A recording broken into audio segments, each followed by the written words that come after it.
बैठक बुलाई थी। जब से बिहार में एनडीए की सरकार बनी है तब से इस बार की बैठक को लेकर तीसरी बार कैबिनेट की बैठक हो गई और आज के कैबिनेट बैठक में 7 निश्चय पार्ट 3 की योजना पर बिहार सरकार ने मुहर लगाया है। हालांकि जब आप पीछे वीडियो में देखेंगे तो 7 निश्चय योजना पार्ट 1 और 7 निश्चय योजना पार्ट 2 उतना ज्यादा धरातल पर काम नहीं किया, लेकिन इसी बीच बिहार सरकार ने 7 निश्चय योजना पार्ट 3 पर भी मुहर लगाया है। हालांकि अब कितना सक्सेस होगा ये तो आने वाले समय में पता चलेगा, लेकिन अभी मेरे साथ अभिषेक पाठक जी जुड़े हैं और हम इनसे बात करेंगे कि आखिर बिहार सरकार ने 7 निश्चय योजना पार्ट 3 पर कैबिनेट की बैठक में जो मुहर लगाई जी उसके पीछे का उद्देश्य क्या है। जी, जैसा आपने अभी स्टार्टिंग में भी बताया अपना स्टार्टिंग में कि जो पार्ट 1 और पार्ट 2 था वो मैसिव सक्सेस नहीं कर पाया, जितना करना चाहिए था वैसा नहीं कर पाया।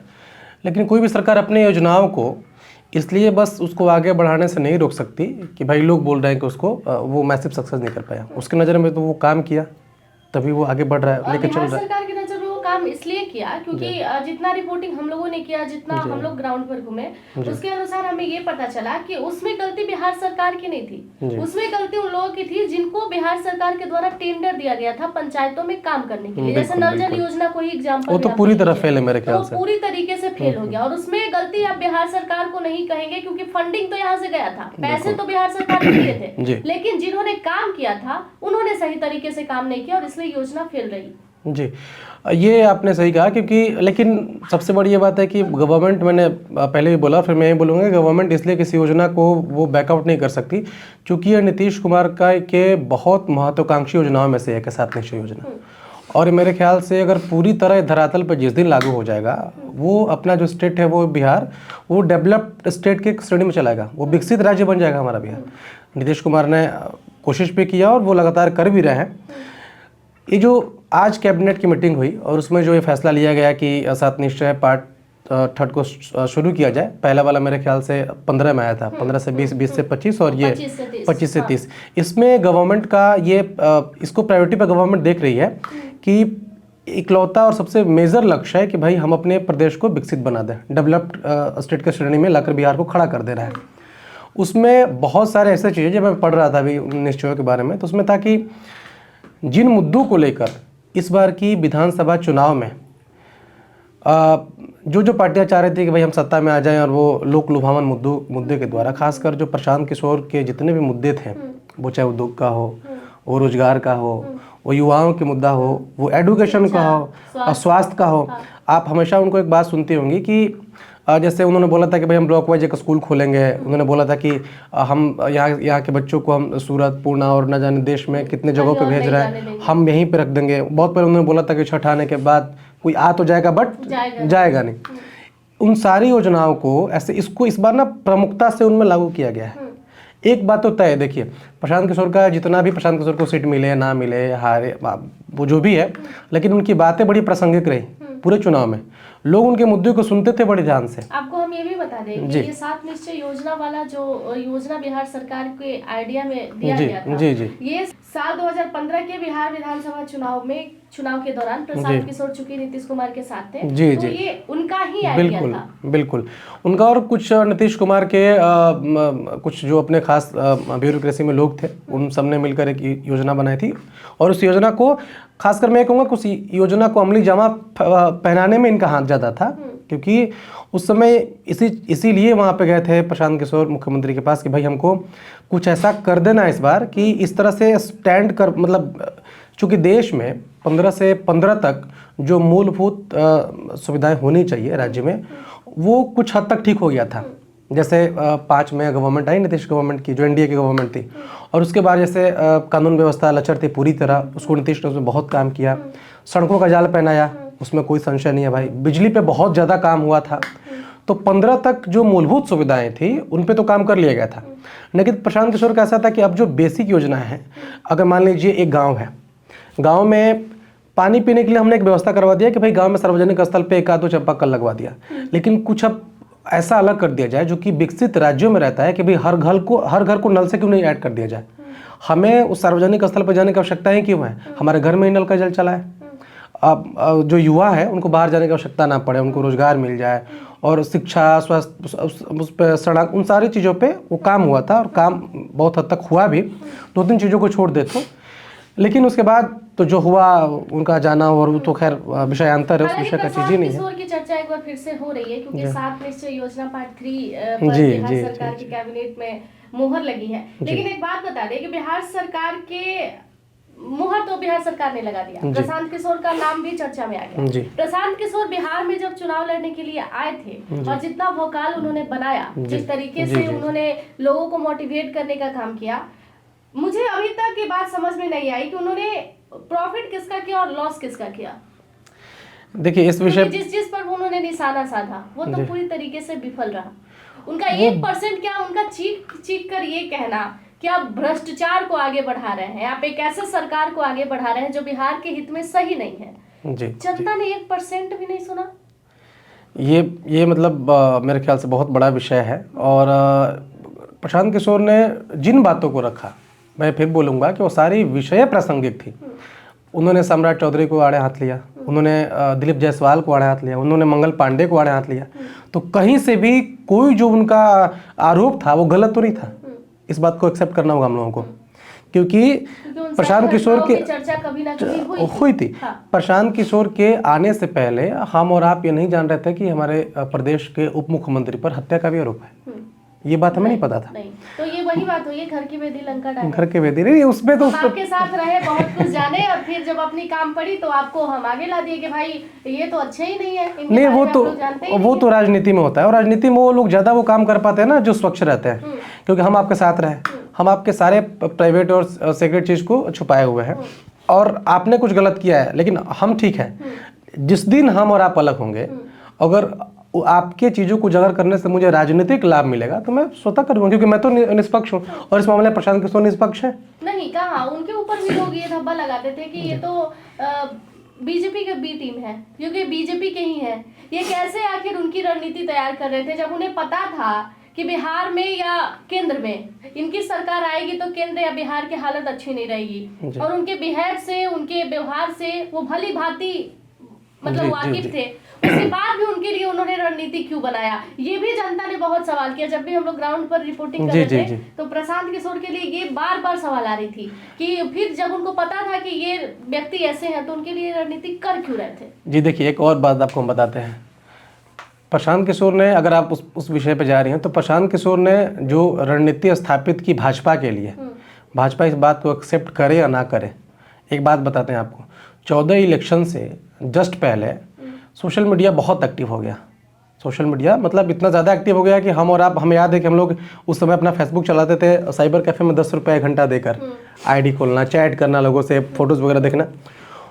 उस पर आज प्रशांत किशोर को, नरेंद्र मोदी को हार्डकोर हिंदुत्व का नेता पेश करना, इसके पीछे प्रशांत किशोर थे, बिल्कुल थे। बहुत बड़ी बात है जी, बिल्कुल। मतलब इसलिए मैं कह रहा हूँ कि उस समय जितनी भी स्ट्रेटेजी थी, किसको कैसे कहाँ पे स्थापित करना है, ये सब प्रशांत किशोर कर रहे थे। और उसमें कोई शक ही नहीं है कि नरेंद्र मोदी, खैर उस समय तो और भी कारण था, इस अन्ना का आंदोलन आपको याद होगा, ये बहुत मेजर कारण था। और उसके बाद कांग्रेस के जो सेकंड वाली वो सरकार थी, उसमें लगातार जैसे वो कॉमनवेल्थ घोटाला हुआ था, आपको याद होगा, तो उसके बाद कोयला घोटाला हुआ। इन सारी चीज़ों तो थे, इन सारी चीज़ों तो मेजर था, लेकिन इसमें कोई शक नहीं है कि तब नरेंद्र मोदी का हार्डकोर हिंदुत्व का नेता वाला जो छवि थी वो बहुत काम किया। उसके पीछे बहुत पीआर लगाया गया, प्रोपेगेंडा फैलाया गया। फेसबुक को मतलब इस तरह इजली स्थापित कर दिया गया पूरे देश में। हमारे आपके फीड में सब चीज़ें आती थी, अगर आपको याद होगा तो। हमने कभी नरेंद्र मोदी को सर्च नहीं किया, लेकिन जब हम फेसबुक स्क्रॉल कर रहे थे तो नरेंद्र मोदी कैसे चलता हुआ एकदम मतलब क्या बोलते हैं उसको, रॉबिन हुड के माफी कैसे फोटोज वगैरह आता था, वो सब प्रोपेगेंडा का हिस्सा था। और वो सारे लोग करते हैं, उसमें कोई वो बात नहीं है। लेकिन रणनीतिकार तब प्रशांत किशोर थे, उसमें कोई शक नहीं है। उसके बाद इसलिए प्रशांत किशोर अपने लिए भी सबसे पहले सोशल मीडिया पर काम करना शुरू किया। बिल्कुल काम करना शुरू किया, उसका भी कोई असर नहीं हुआ। बिल्कुल उसका असर नहीं हुआ। और इसके पीछे इतनी विफलता क्यों? आपको लगता है बिहार के लोग समझना नहीं चाहते किसी चीज को, या वो समझ के भी अनजान रहना चाहते हैं? नीतीश कुमार इतना ही मतलब नहीं, एक हम आपको बात बताएंगे। एक तो है कि यहाँ जो सबसे बड़ा विपक्ष है, जो महागठबंधन है, उसमें कहीं ना कहीं मुझे ये बात लगता है कि मैं कहीं सुन रहा था, मैं टेलीविज़न पे मैं सुन रहा था, एक चीज़ बता रहा था कि कोई बड़ा वो मीडिया का पर्सन था, वो बता रहा था कि हम रैली कवर जब करने जाते थे तो महागठबंधन से लोग खिन इसलिए भी रहते हैं कि जो उनके समर्थक हैं वो बड़े उग्र किस्म के हैं। इसमें कोई मारने और काटने वाले, हाँ थोड़ा सा, वो कहते थे कि वो आते थे रैलियों में भीड़, चूंकि तेजस्वी यादव की रैलियों में जो भीड़ जुटती थी वो बिना पैसे का भीड़ होता है, आज भी इस बात को एक्सेप्ट दुनिया करेगा। और उसके हाँ, और वो समर्थक एकदम पागल की तरह ना रौंदते हैं उस समय। तो एक तो ये नेगेटिव कंसर्न समाज में देता है भाई कि ये आदमी जब सत्ता में नहीं है तो इनका समर्थक इतने बौखलाए हैं, जिस दिन सत्ता में आएगा वो क्या करेगा। ये बहुत बड़ी बात है महागठबंधन को नहीं आने के लिए, यहाँ विपक्ष कमजोर हो गया। दूसरी बात ये था कि प्रशांत किशोर को लेकर भारतीय जनता पार्टी और महागठबंधन के द्वारा, एनडीए और महागठबंधन के द्वारा, दोनों लोगों के द्वारा एक मैसेज स्प्रेड आउट करवाया गया समाज में कि भाई ये इस बार तो जीतने वाले नहीं है, अगली बार इनको देखा जाएगा। उससे क्या हुआ कि अगर हमारा मान लीजिए 30% भी मत है भाई कि चलो इस बार प्रशांत किशोर को दे दिया जाए वोट, तो एकदम से लाइन करे तो जीतेगा नहीं, वोट क्यों खराब करना है, उसको दे दिया गया। चौथा, और जो फिर भी लोगों ने सपोर्ट किया है, नहीं सपोर्ट किया है तो जाति फैक्ट पे सपोर्ट तो उनको मिला, भरपूर मिला। भले ही दो कैंडिडेट एक कास्ट के होने की वजह से वो थोड़ा मार खाए, लेकिन जाति फैक्ट पे तो उन्होंने थोड़ा बहुत अपना हक जमाया। देखिए, इस बात से कोई कहीं गुरेज और परहेज नहीं कर सकता कि बिहार में जाति फैक्टर नहीं है। जाति फैक्टर तो बहुत बड़ी चीज़ है। जाति फैक्टर को अगर आपको किस्सा याद होगा तो एक पवन सिंह पूरे शाहबाद को खा गए थे, अगर आपको याद होगा तो। जाति फैक्टर से हम लोग गुरेज नहीं कर सकते हैं, जाति फैक्टर तो है। लेकिन प्रशांत किशोर इस बात को कभी भी, आप उनके इंटरव्यू में देखा होगा आपने कि उन्होंने बताया कि मैं ब्राह्मण हूँ, इस बात का ना ही मुझे कुछ शर्म है और ना ही मुझे अहंकार, नहीं मुझे घमंड इस बात का कि मैं ब्राह्मण हूँ, मैं सर्वोच्च जाति हूँ जाति व्यवस्था के अकॉर्डिंग, और ना ही मैं इसमें मुझे शर्म की बात है कि अरे हम तो ब्राह्मण है, दुनिया हमको ये बोलेगा, गाली देगा। नहीं, उनका कभी भी वो खुद को ब्राह्मण नहीं बनाए, हाँ हम तो ब्राह्मण है, क्योंकि उनके पीछे भी कारण हो सकता है कि है तो भाई तेज आदमी, रणनीतिकार आदमी है।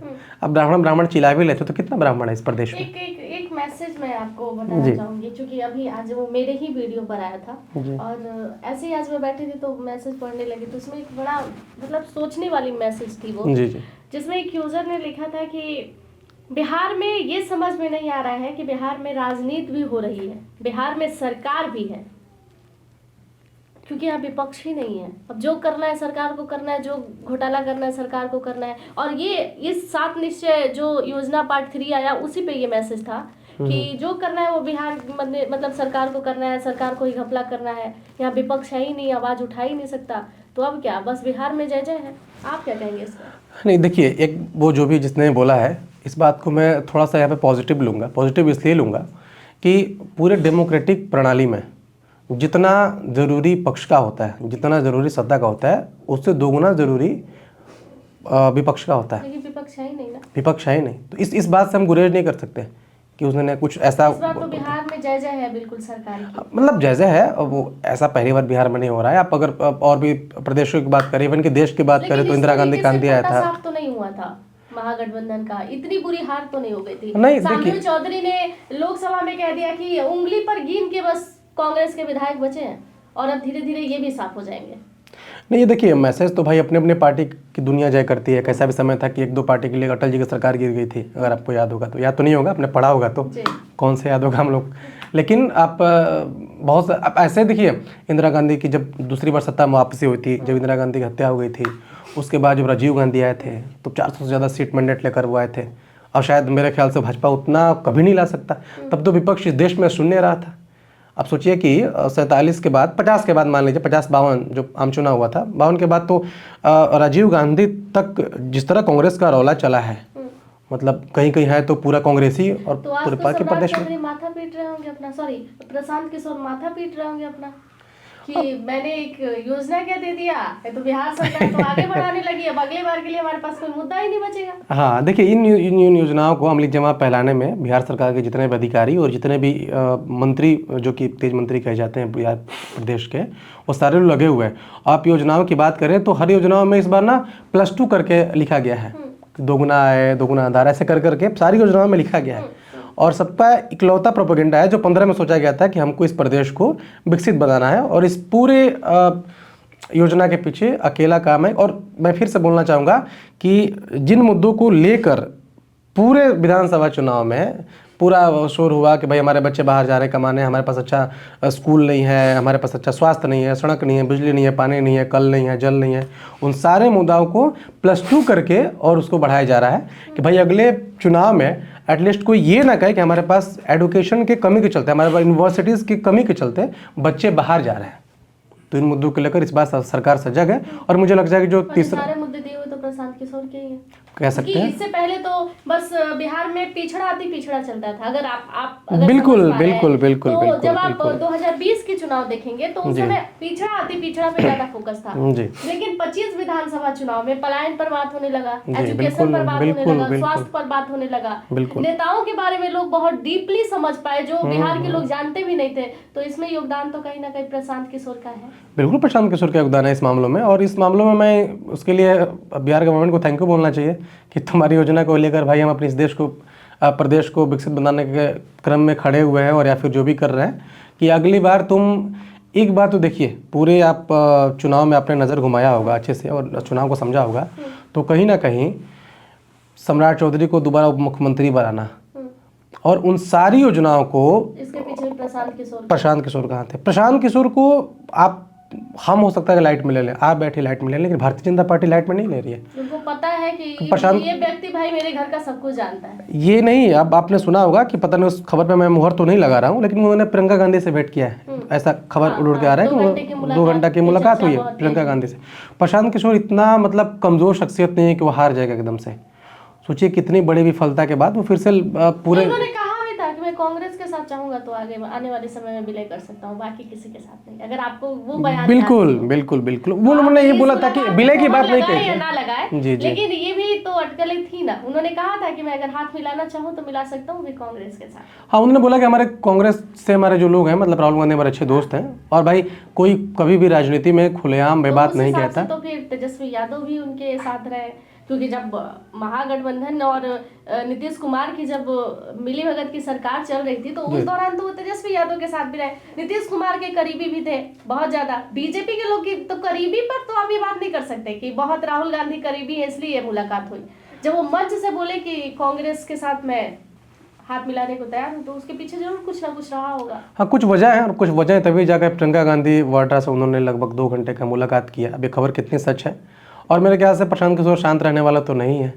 हाँ एकदम कुछ ना कुछ तो मुझे मेरे ख्याल से। चौधरी विजय सिन्हा दिल्ली के लिए रवाना हुए हैं जी, ये तो क्या होगा वहां पर और क्या बदलेगा बिहार में, क्योंकि सम्राट चौधरी एकदम एक्शन मोड में, क्योंकि उंगलियों पर गिन के वो रखे हैं कि 4-5 अब अपराधी ही बच चुके हैं बिहार में, और उन्होंने डेट भी बता दिया है कि 31 जनवरी से पहले हम इन लोगों का भी ठिकाना कहीं ना कहीं ढूंढ लेंगे, या तो जेल के अंदर नहीं तो गया जी पिंड। देखिए, एक हम आपको बात बता रहे हैं, उन्होंने जो भी कहा है, एक बात हम आपको बताएंगे। इसके पीछे भी एक बार जो दिल्ली गए हैं तो सच में एक बार आपने सुना होगा कि प्रशांत किशोर ने इस बात का दावा किया था चुनाव में कि अगर अगली बार सीएम नीतीश कुमार अगर मुख्यमंत्री बन जाएंगे तो ऐसा कुछ उन्होंने बोला था कि जो कहिएगा ऐसा कुछ उन्होंने बोला था, किसी भी कीमत पर नहीं बनने वाला है। लेकिन भारतीय जनता पार्टी ने खून घोट कर नीतीश कुमार को मुख्यमंत्री बना, इस बात से कोई गुरेज नहीं कर सकता है। एक तो है कि नीतीश कुमार ऐसा चेहरा है जिस पर सब लोग न्यौछावर हो जाए, हाँ ठीक है नीतीश को बना दीजिए। पार्टी में भी अपना अंतर्द्वंद है, तो सबसे अच्छा रहता है कि नीतीश कुमार को टांग के बैठा देंगे तो लगेगा कि हाँ भाई चलो सब ठीक है।